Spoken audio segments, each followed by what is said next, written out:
In today's episode, find out why your awesome business coach is completely screwing you over. Sakes. No, Anne, please, I beg of you, will you just shut your beautiful pie hole?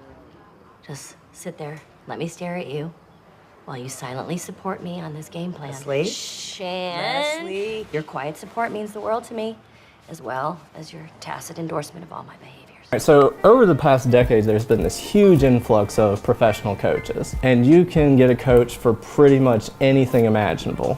Your business, your marketing, your sales, your finances, your diet, exercise, anything you can think of, you can find a coach who will happily tell you what to do in that particular arena. And a good coach can be invaluable. Those people can keep you on track, give you advice on things that you don't understand, and allow you to achieve results that you would have never been otherwise able to do. But I always say that's good coaches. What you run into more is what my friend and sales coach extraordinaire, Mike Garrison, calls rent-a-friend style coaches. And these are people who do little more than just give you generic, vague encouragement. And they'll be your friend. They'll tell you how amazing you are, assure you that you can accomplish anything that you want to accomplish.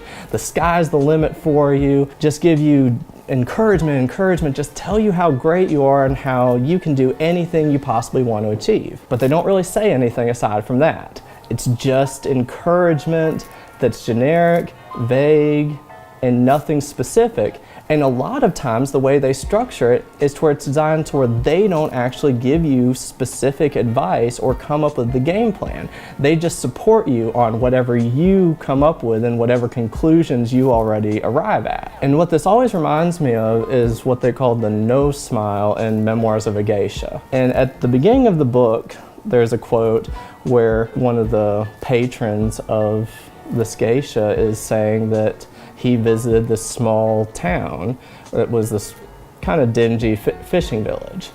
And she says, "Oh, that's where I grew up," and she's really excited. And he says, "Really?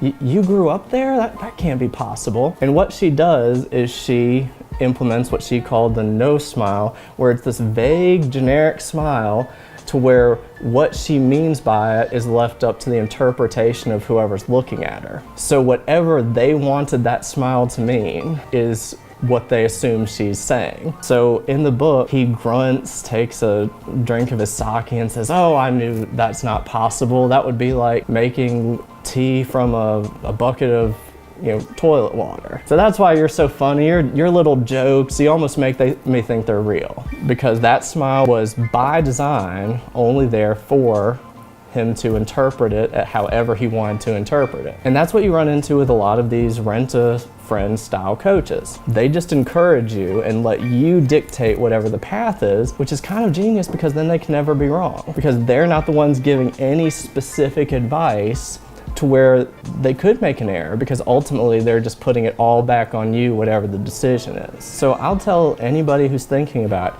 a mentor, a coach, a really good consultant can be the absolute best money you spend if they're good. But if you get one of these vague rent-a-friend style coaches, it's just the most expensive way to get generic, bland encouragement possible, and you should probably just get some real friends to talk to you. So if you enjoyed the video, give it a like, and if that resonated with you, if you've ever been through something similar, we'd love to hear your experiences and what you thought about it.